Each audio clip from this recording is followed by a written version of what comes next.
Okay, so hopefully you guys can hear me over Gracie screaming.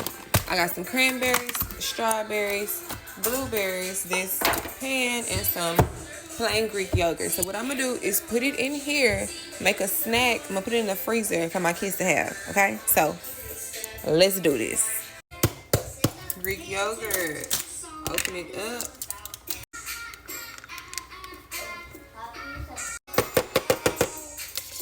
Let me be very honest with y'all. If you are not a Greek yogurt eater, god dang, do not get plain because it's nasty. Okay, you gotta add some of this honey. Oh crap! Gotta have this brown sugar.